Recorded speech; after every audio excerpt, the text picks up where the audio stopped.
आज की इस वीडियो में मैं आपके लिए एक बहुत ही खास अपडेट शेयर करने वाला हूं। अगर आप किसी भी प्राइवेट कंपनी के माध्यम से एक एईपी संचालक हैं, आपकी शॉप पर आप कैश निकासी का काम करते हैं, मनी ट्रांसफर करते हैं, तो आपको यहां पर थोड़ा सा सावधान होने की ज़रूरत है। क्योंकि आज की डेट में सभी कंपनीज ने एक बड़ी मुहिम चला रखी है कि अगर आपने कोई भी गलती से भी एक छोटी सी भी माइनर सी भी मिस्टेक अगर आपने कर दी तो वो मिस्टेक आपकी बख्शी नहीं जाएगी, आपको बिल्कुल भी माफ़ नहीं किया जाएगा। आपके पोर्टल पर कितना भी पैसा हो, कितने भी पुराने आप एईपी संचालक हैं, बहुत ही भरोसा है आपको, जिस कंपनी के थ्रू आज आप काम कर रहे हैं वो कंपनी आप पर बिल्कुल भी भरोसा नहीं कर रही है। इसकी सबसे बड़ी वजह यह है कि इतना फ्रॉड हो रहा है जिसके चक्कर में कंपनियां बौखला चुकी हैं।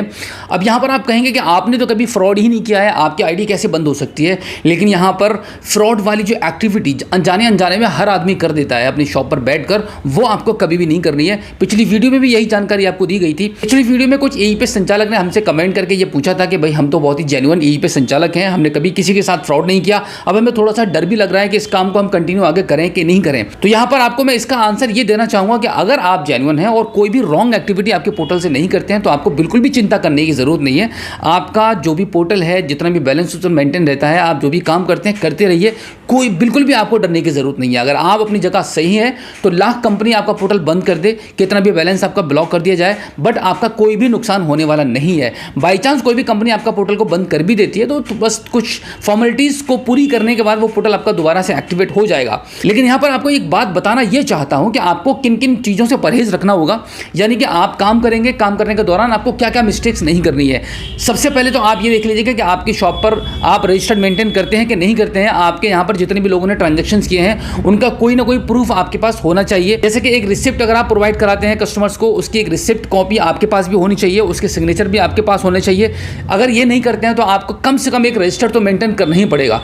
इसी के साथ में आपके पोर्टल से कुछ रॉन्ग एक्टिविटी आपको बिल्कुल भी नहीं करनी है। जैसे कि कस्टमर्स आपके पास आया, हो सकता है कि वो कस्टमर आपके पास बहुत ही रेगुलर कस्टमर हो, आप भी उसको जानते हो, वो भी आपको जानता है, आपने उस कस्टमर का घर भी देखा हुआ है, बट इन बातों से कंपनी को कोई भी फर्क नहीं पड़ता है। बट कंपनी को एक मौका चाहिए आपकी आईडी को बंद करने के लिए, झट से आपकी आईडी को बंद कर दिया जाएगा जैसे ही कोई रॉन्ग एक्टिविटी होगी। अब मैं बात करता हूं कि रॉन्ग एक्टिविटी क्या है। सबसे बड़ी रॉन्ग एक्टिविटी यही है अब तक जो सामने आ रही है निकलकर।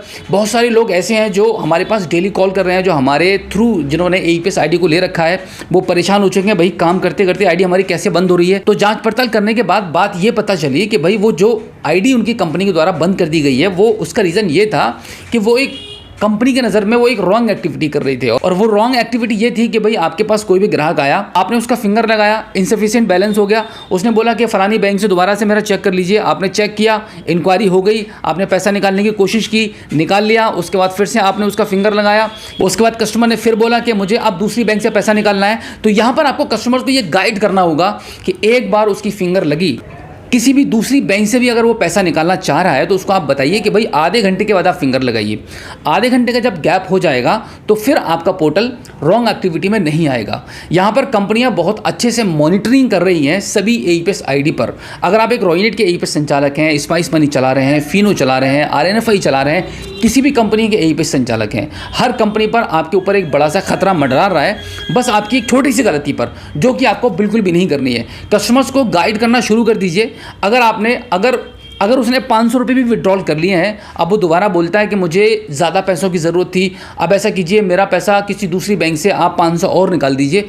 अगर आप दूसरी बैंक को ट्राई करेंगे तो हो सकता है कि सेम टाइम पर निकल जाए, बट कंपनी इसको समझेगी कि आपने कोई रॉन्ग एक्टिविटी किया है। तो इन चीज़ों से आपको बचना होगा। आप कस्टमर्स को तुरंत गाइड कीजिए कि अगर आपको दोबारा पैसा निकालना है तो या तो आप कल निकालिए, अगर आज ही चाहिए तो आप 1 घंटे के बाद या आधे घंटे के बाद आकर दोबारा से फिंगर लगाकर अपना पैसा निकालिए। इस दौरान जब कस्टमर आधे घंटे के बाद आएगा तो आपके पास बहुत सारे और भी ट्रांजैक्शन हो चुके होंगे, तो आपके लेजर रिपोर्ट में ये नहीं आएगा निकलकर कि सेम टाइम पर सेम आधार कार्ड सेम पर्सन की उंगली लगाकर आपने बार बार पैसे निकालने की कोशिश की है।